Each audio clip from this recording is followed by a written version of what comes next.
Hello, I'm Kyle Dyer, and welcome to Colorado Inside Out on this Friday, October 11th. Let me introduce you to this week's Insider panel. We have Patty Calhoun, founder and editor of Westward, Krista Kafer, columnist with the Denver Post, and Eric Sondermann, columnist with Colorado Politics and the Colorado Springs and Denver Gazettes, and Tyrone Glover, criminal defense and civil rights attorney here in Denver.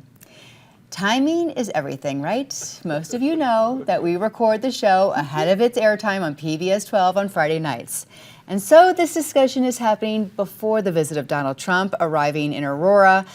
However, with that being said, one thing we know for sure is that our ballots are in the mail. And all of the campaigns are in high gear now, Patty.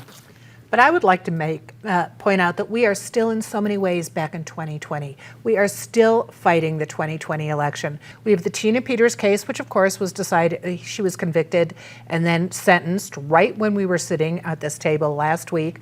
But after that, the judge in the case, different election workers in that case were threatened. And I think we have to remember just how important it is going into the next election to vote, to make sure you get your ballot, to make sure you take your ballot to the right place, to not screw up your ballot, and to believe that our system is good and to support the election people who are out there, because it is getting harder and harder for them.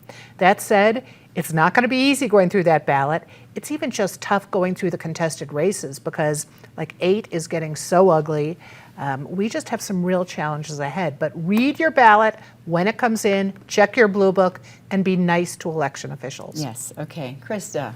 You know, I'm probably going to vote no on everything. I'm basically a huge critic of our initiative system. We have things in place to decide laws where issues are vetted, costs and benefits, people are able to weigh in. It's not simply a question of the wealthiest donor puts out the cutest postcard and then we decide on it. As for Trump, I wish he wasn't coming here. He's coming here on a false pretense. Aurora is a great city. It's like a world in a city, full of wonderful people, great communities, great restaurants, immigrants coming and like starting the American dream, building, making usually it's very often it's a restaurant. I was at the Ethiopian festival this last summer. I got this necklace. I was not in a war zone.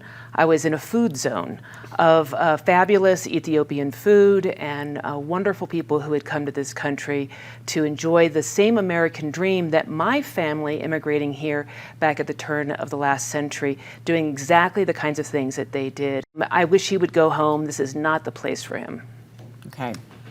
If you're a lover of fiction, you'll probably love Donald Trump's visit because there's going to be plenty of fiction spoken, whether it's the fiction that Patty referenced about the 2020 election and how he still denies that he lost that, and he still defends and intends to pardon if he's reelected here, the January 6th defendants, etc. Or whether it's this fiction that Aurora, as a city of 400 some odd thousand people, many of them immigrants to this country, has been taken over lock, stock, and barrel by these Venezuelan gangs, as opposed to some specific problems at a very limited, count them on one hand, number of apartment complexes. It's a fiction, but there apparently is an appetite among a lot of voters, not a majority of Colorado for sure, but a lot of voters for fiction. Aurora and the community leaders there are trying to come up with collaborative solutions to their problems, to their issues. And this just feels like using Aurora as almost like a pawn in this larger national effort, much like what we saw with Springfield, Ohio. And so it's not lost on me that the same week that he is presumably coming here to do that, we also have our first responders, our firefighters, our local, professionals going out to Florida to help out with the hurricane relief. Because I really think at the end of the day, when you look at the grassroots, if you look at what our communities are doing, what people are doing across the country and here in Colorado, we're chipping in at the ground level and rejecting all of this divisive stuff at the top. Does a visit by Donald Trump help or hurt the Republican candidates on the ballot? It does not help. Trump is radioactive in Colorado. He lost by 14 points to Joe Biden. He's trailing in most polls by similar margins to Kamala Harris. Mike Kaufman, the mayor of Aurora, former congressperson, has already said he will not be there. He's not going to grace it with his presence. Gabe Evans has a tough decision to make, sort of damned if he does, damned if he doesn't. Do you remember how Trump made fun of Mike Kaufman when he lost his congressional seat because he hadn't really supported Trump and called him Little Mikey? So it'd be interesting if he showed. The question is, will Trump visit Tina Peters in jail? Or Stormy Daniels at the Improv. Yeah, tell us about that. I saw it in your paper. So Stormy Daniels, we all remember her, the porn star who was involved in the illegal payment in 2016, was already booked to come to the Denver Improv, and she's doing a couple shows starting Thursday night, going through Trump's visit. So conspiracy, coincidence? Or as you I decide. said at the top of the show, timing is everything, right? Right. An opportunity for reconciliation. You think? Okay. Or date night? Each week leading up to Election Day, we are discussing a measure on the statewide ballot or a local measure. But this week, since we are getting close, we thought maybe we would double up, especially since there are two measures on the statewide ballot that have to do with those who face or are already convicted of crimes. Proposition 128 would make people convicted of violent crimes stay in prison longer by ensuring that they serve more time before they're eligible for parole. And then there is Amendment I on the ballot, which would overrule and negate a state Supreme Court decision that said everyone who is charged with a crime should be offered bail, and that including those who are facing murder charges. So, Krista, a lot to unpack. Well, this is one of those reasons that I so oppose the initiative process, is that we have things in place for this. We have parole boards. If there is a problem with the parole board, and I don't think the other side has given any evidence to that effect, the parole board is selected by the governor and confirmed by the Senate. If they're picking people who are weak on crime, then we need to blame them, and we can make them accountable in the election.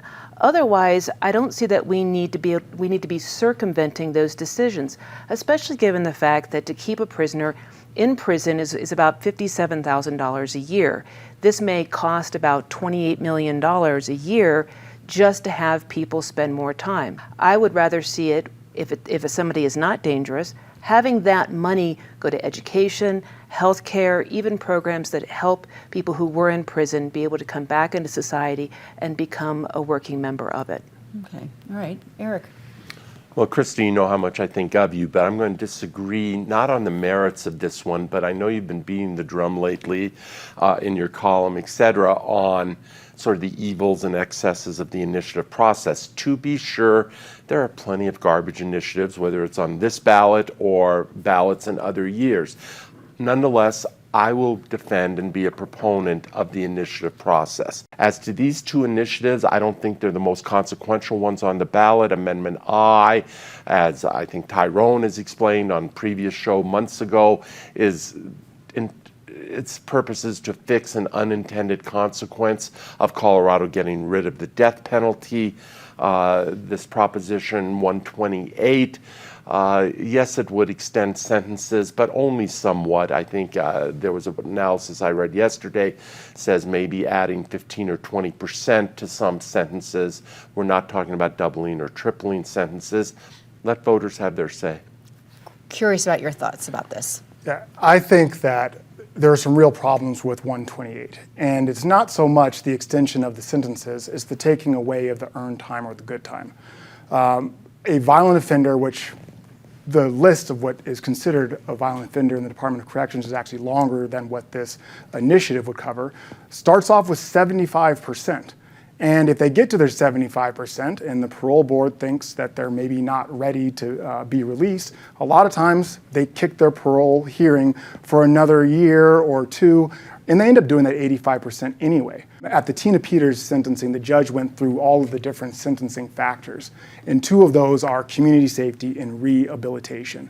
If on day one you're not incentivized, and never really incentivized until you're 85% of the way through your sentence, to try to turn your life around, to work things down, then what is that going to say about what DOC looks like for folks who maybe aren't in there for violent stuff, and what is that going to say about people who've essentially had no reason other than to just kind of phone it in for the first 85% and then start turning it around at the end to get released. We need to put people, after they've served their time, on a path to reentry, to being a productive citizen in our society. Okay, Patty. Well, that's a great assessment of that one proposal.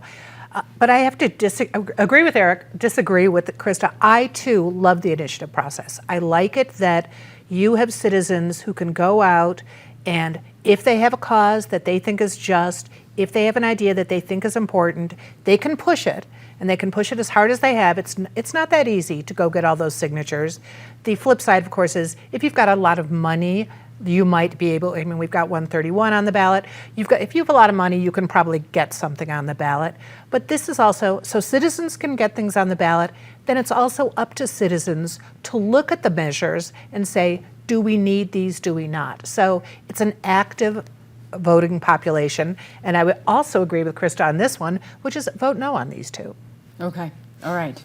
Masterpiece Cake Shop wins again, with Colorado Supreme Court announcing this week that it won't address the baker's refusal to make a cake for a potential customer who is transgender. So, Eric, the court says we're not going to take this case up because it was filed improperly. My take on this is that what the court did ultimately here was a dodge, but I think it was a wise dodge and a good dodge. But the ruling struck me as convoluted in terms of how they were going to avoid ruling on this. But in the process of it, they avoided another embarrassment or another slapdown for Colorado at the U.S. Supreme Court level, where the U.S. Supreme Court, whether it's in the Masterpiece case or in the 303 Creative case, has clearly come down on the side of religious freedom, freedom of conscience, etc. That's where I come down on the equities of this. I know others on the panel will disagree with me. I'm glad, we can leave Jack Phillips alone, perhaps.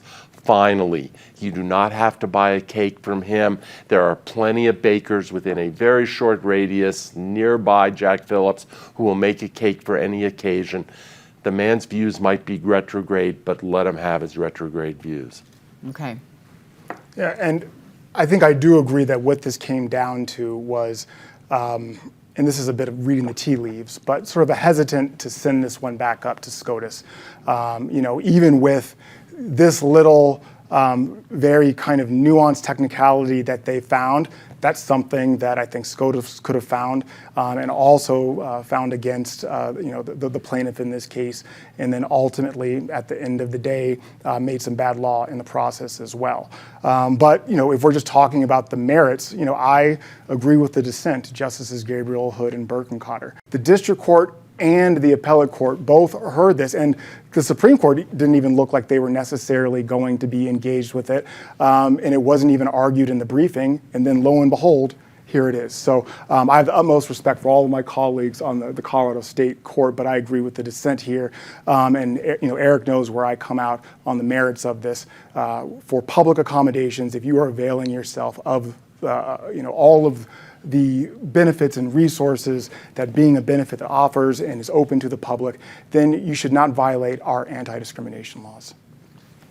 Well, I agree with that, but also I am glad that maybe this will put an end, now that the cake has fallen, it will put an end to all the kind of manufactured cases where, the 303, I don't want to make websites for gay weddings, not that anyone's ever asked me, or the follow-up cake requests or things that have been requested of Jack Phillips after this whole case.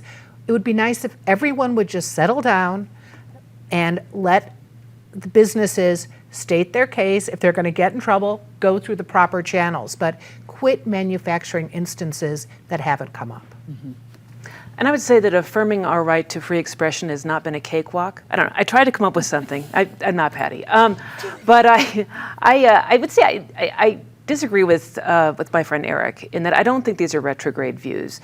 There are a lot of us who don't believe that men can become women and women can become men. I completely respect the cake maker for saying, I'll work with anyone that comes through the door, but if you ask me to be a part of messages with which I disagree, I can't work on those projects. And I think that both fulfills the public accommodation law of saying, hey, anyone that comes through the door, I will serve. And also, I'm not going to work on messages with which I disagree. I don't have to do that. I have a First Amendment protection. So I'm glad, even though it was a technicality, that the court ruled this way. Like Patty, I want to believe that this is the end of cases, that we've somehow found a sweet spot between freedom of expression, freedom of religion, and also sexual freedom and the freedom to be what you want to be. That we have somehow found a middle ground that we can all be happy with. Okay.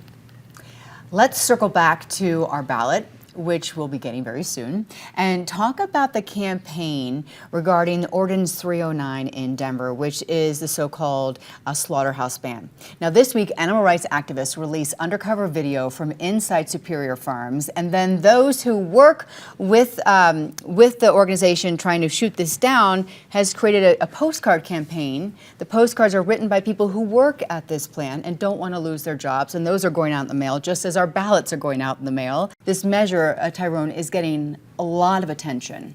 It's getting a lot of attention, and I think it just really reflects the fundamental tension that we have oftentimes when we're trying to make progress to address climate change, to try to be better environmental stewards. What this really comes down to is, and what voters are going to have to decide is now the time to take as bold of an action as this measure proposes, and potentially have these folks out of a job, though there are anticipated I think training and relief in the measure, is now going to be the time. And I think that the proponents of this bill have been, I think, really honest about where they're coming from. They're pro-animal rights.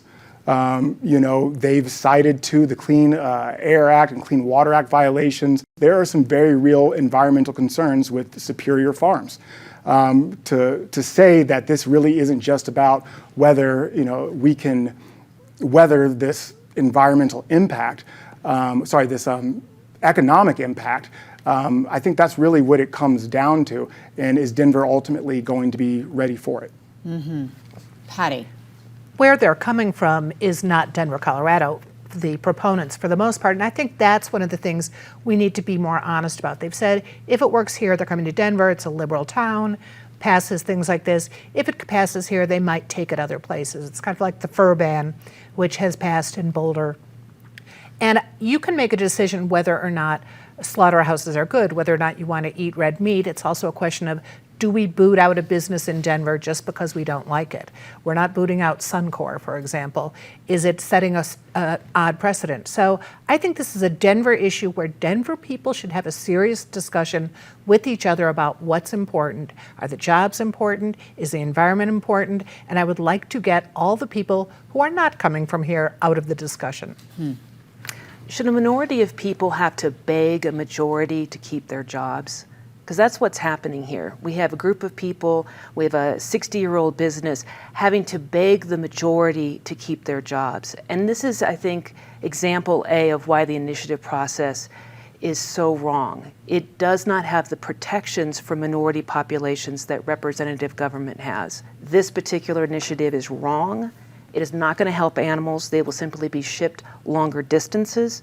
If there's problems with regulations that are not handling infractions, assuming there are infractions, that's a problem with the regulation and the regulatory body. There are systems for fixing that. Again, there are systems in place that to fix these things, systems that respect individuals and minority populations, including 180 workers who are now begging people to keep their jobs.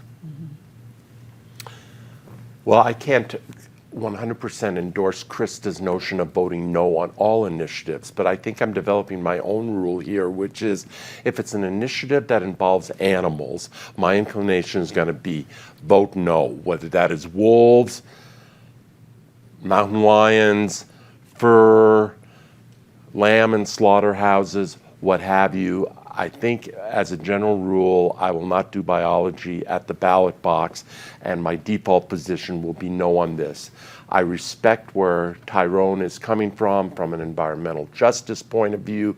I think the questions are legitimate questions, but I will come down on the side of these hardworking people in a firm that is largely owned by the employees, so they are not only workers at some level, they are also owners.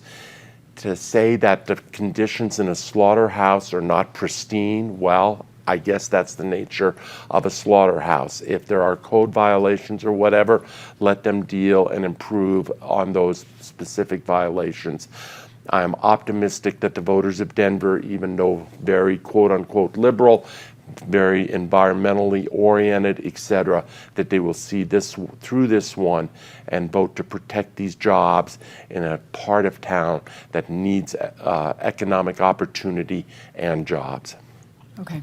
I think at the end of the day, this, whether it's the initiative process, whether it's this initiative, whether it's lawmaking, this fundamental tension is not going to go away.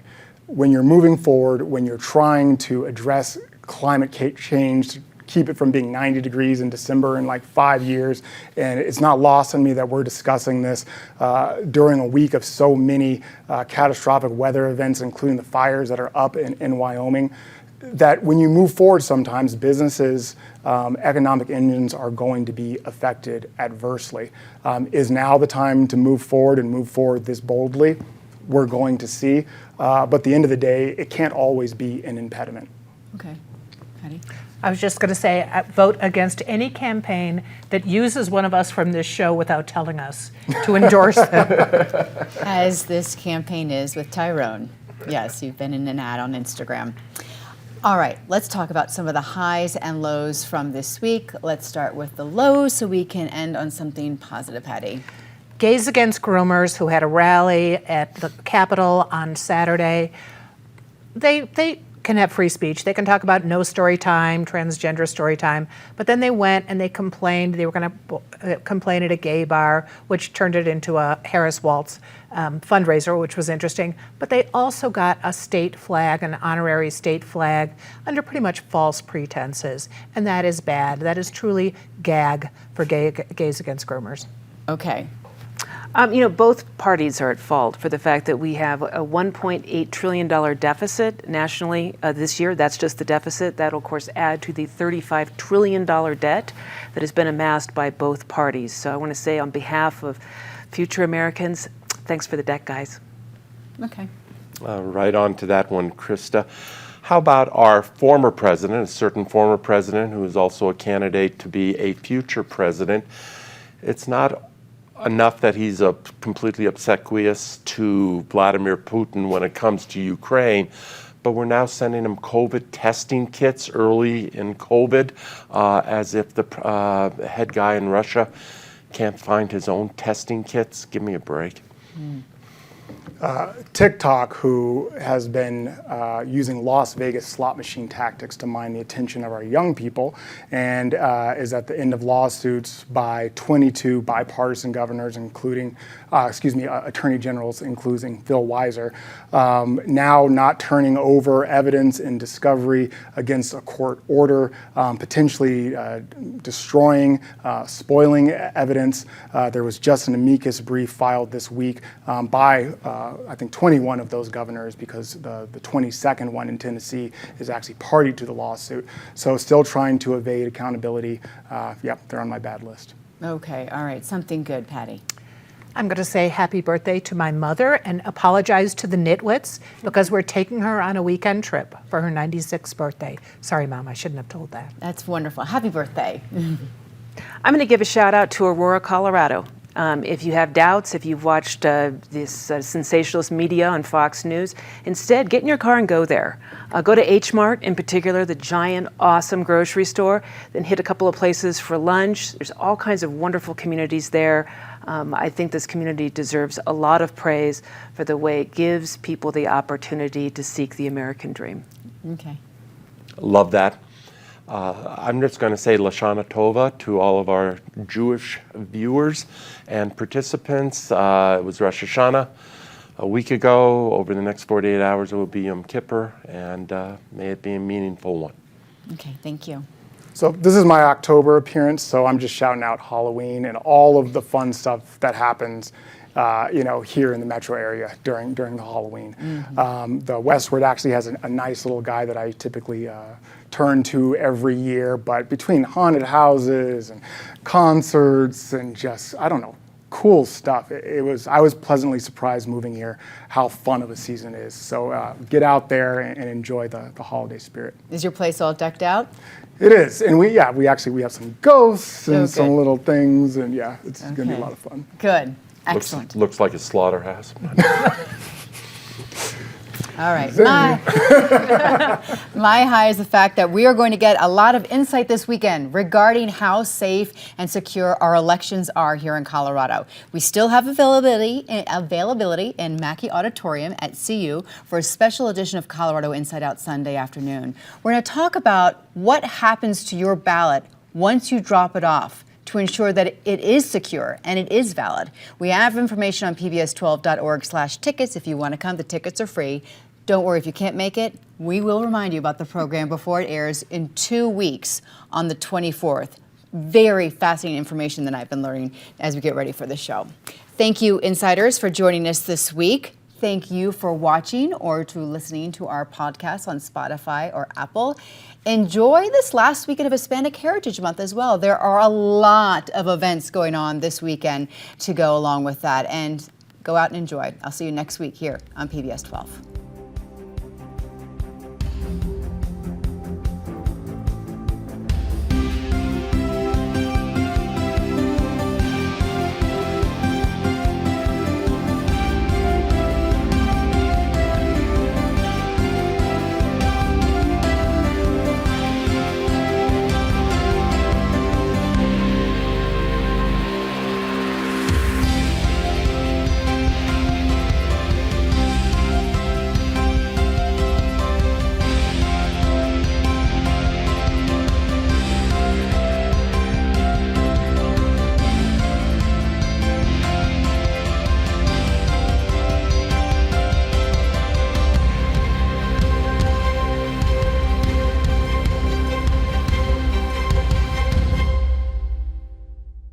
PBS 12 believes in the power of original, local programming. Help us bring more shows, like the one you just watched, by donating at pbs12.org/program support today.